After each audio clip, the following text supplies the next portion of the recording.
दोस्तों आज के इस वीडियो के अंदर हम बात करने के लिए आए हैं, जैसा कि मदरसा बोर्ड के अंदर जो बहाली हो रही है उनमें जो पद होंगे यानी कि जो ओहदा होगा वो कौन कौन सा ओहदा होगा यानी कौन कौन सा पद होगा, उनको हम आज की इस वीडियो में क्लियर करेंगे ताकि आप लोगों को ये मालूम चल सके कि मदारिस के अंदर जो बहाली आ रही है उसमें कौन कौन से ओहदे हैं।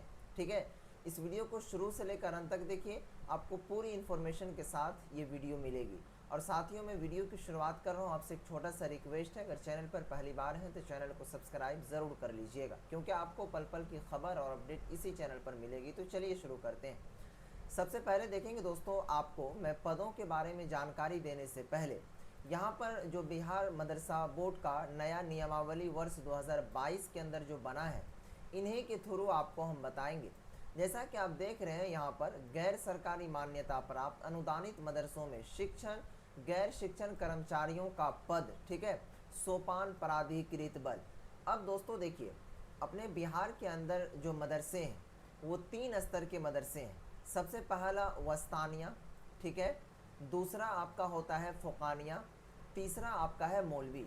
अब ये तीनों मदरसों के अंदर बहाली होनी है। अब तीनों मदरसों के अंदर जो पद है यहाँ पर उनके बारे में बता दिया गया है। अब देखिए, इस नियमावली के अंदर जो पद बताई गई है वो थोड़ा सा डिफ़िकल्ट लगेगा आपको समझाने में। इसी चीज़ को हमने क्या किया है, बिल्कुल सही तरीके से एक पीडीएफ की शक्ल में दूसरी चीज़ों में हमने कन्वर्ट किया। उसको देखने की आप कोशिश कीजिएगा तो आपको बिल्कुल समझ में आ जाएगा। यहाँ पर आपको लेकर आया हूँ, जैसा कि आप हमारी इस स्क्रीन पर देख पा रहे होंगे। ठीक है, सबसे पहले देखिए दोस्तों, इसमें जो पद का नाम होगा यानी कि ओहदा का नाम, वो क्या क्या। नंबर 1 में हेड मौलवी का पद होगा। ठीक है, हेड मौलवी को हम प्रिंसिपल भी कह सकते हैं या फिर आप सदर मुदर्रिस भी कह सकते हैं। ये तीनों मदरसों में होगा, वस्तानिया कैटेगरी के भी मदरसों में, ठीक है, फ़ुक़ानिया कैटेगरी के भी मदरसों में और मौलवी कैटेगरी के भी मदरसों में। ठीक है, W से वस्तानिया, F से फ़ुक़ानिया, M से मौलवी। नंबर दूसरा जो पद होगा आपका वो होगा फाजिल सहायक का पद। ये भी दोस्तों आपको वस्तानिया, फ़ुक़ानिया, ठीक है, और मौलवी, ये तीनों कैटेगरी के मदरसों में आपको देखने को मिलेगा। नंबर 3 में है आलिम सहायक का पद। ये भी दोस्तों आपको वस्तानिया, ठीक है, फ़ुक़ानिया, उसके बाद मौलवी, तीनों कैटेगरी के मदरसों में देखने को मिलेगा। उसी तरीके से दोस्तों यहाँ पर मौलवी सहायक का पद, ठीक है, अब ये भी आपको तीनों स्तर के मदरसों में देखने को मिलेगा, फ़ुक़ानिया, वस्तानिया, ठीक है, और मौलवी। उसके बाद दोस्तों यहाँ पर एक पद है हाफिज़। ये भी पद आपको जो है वस्तानिया कैटेगरी के भी मदरसों में मिलेगा, फ़ुक़ानिया कैटेगरी के भी मदरसों में और मौलवी कैटेगरी के भी मदरसों में। ये चीज़ें यहाँ तक क्लियर, किसी को कोई डाउट नहीं होनी चाहिए। ठीक, अब चलेंगे दोस्तों, आगे ले चलते हैं। उसके बाद जो पद है वो कौन सा है। उसके बाद दोस्तों यहाँ पर है लिपिक का पद। ठीक है, ये भी आपको वस्तानिया, फ़ुक़ानिया और मौलवी तीनों में होगा। 7वां जो पद है आपका विद्यालय परिचारी का पद है। ये भी तीनों कैटेगरी के मदरसों में होगा।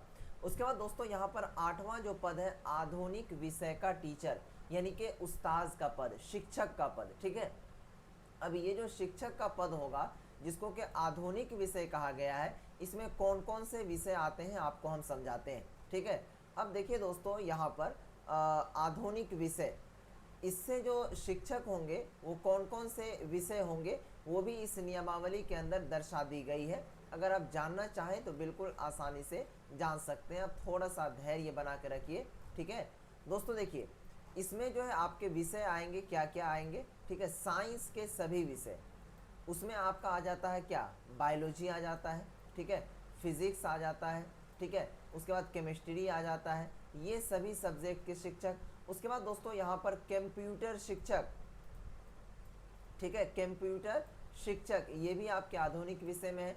उसके बाद समाज, जिसको सोशल स्टडी कहता है, इसमें आपका हिस्ट्री, ठीक है, जियोग्राफी, ठीक है, उसके बाद इकोनॉमिक्स, ठीक है, ये सारे सब्जेक्ट के आपके आधुनिक विषय के अंदर दर्शाया गया है नियमावली 2022 के अंदर।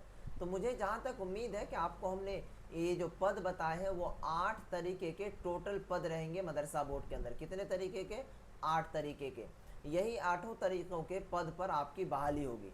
अब दोस्तों जैसे कि मान लीजिए यहाँ पर ये आलिम सहायक का पद है। ठीक है, तो अब ये आलिम सहायक का काम जो है वो क्या होगा। ठीक है, उसके बाद आलिम सहायक के पद पर नियुक्ति के लिए आपके पास डॉक्यूमेंट कौन कौन सी होनी चाहिए, इससे रिलेटेड आपको हमने यहाँ देखिए इस पीडीएफ में सारा चीज़ आपको हमने बता दिया था। अगर आपने इस वीडियो को नहीं देखा तो आप इसे देख लीजिए, नहीं तो दोस्तों आपको मैं बता दूं, बहुत जल्द आपके लिए एल्टो भैया के चैनल पर, यानी कि इसी चैनल पर इससे संबंधित आपको वीडियोस मिल जाएगी कि कौन से ओहदों के लिए, यानी कि कौन से पदों के लिए कौन सी डिग्री और कौन से डॉक्यूमेंट की ज़रूरत पड़ेगी, जिससे कि आप उसे अब बना कर रख लेंगे ताकि आपको बहाली में किसी तरीके का कोई परेशानी ना हो।